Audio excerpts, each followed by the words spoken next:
21 رمضان المبارک۔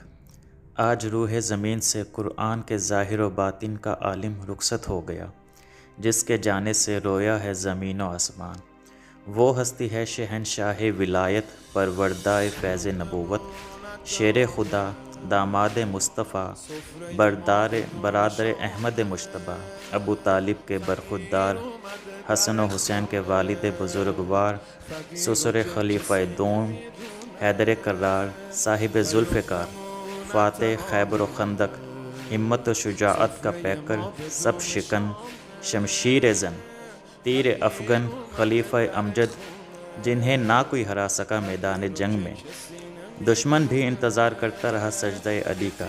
آج حضرت علی کرم اللہ الوجیہ الکریم کا یوم شہادت ہے۔ علی قائم اللیل ہیں اور صائم النہار ہیں۔ آپ کو معلوم ہے، ایک طرف علم میں بہت بلند، فکر میں بہت بلند، اقداء ولی، صحیح فیصلوں تک پہنچنے کی صلاحیت صحابہ رضی اللہ تعالیٰ عنہم میں سب سے زیادہ حضرت علی میں ہے۔ فکری، نظری، عربی گرامر انہوں نے مرتب کی۔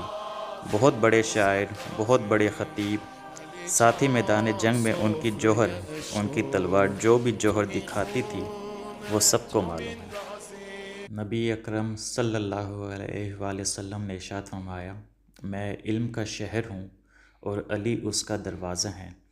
آپ کی فصاحت و بلاغت اور علمی بصیرت کا اندازہ ان کے خطبات اور اقوال سے لگایا جا سکتا ہے، جو آج بھی رہنمائی کا بہترین ذریعہ ہیں۔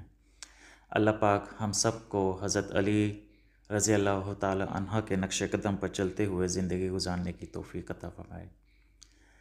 اگر آپ کو یہ ویڈیو اچھی لگی ہے تو اس میں آپ مجھے سجیشنز دے سکتے ہیں کہ میں مستقبل میں مزید کس طرح کی ویڈیوز بناؤں، تو آپ میری رہنمائی بھی کر سکتے ہیں۔ ملتے ہیں ایک اگلی نئی ویڈیو میں، تب تک کے لیے اپنا بہت سارا خیال رکھیے گا۔ اللہ حافظ۔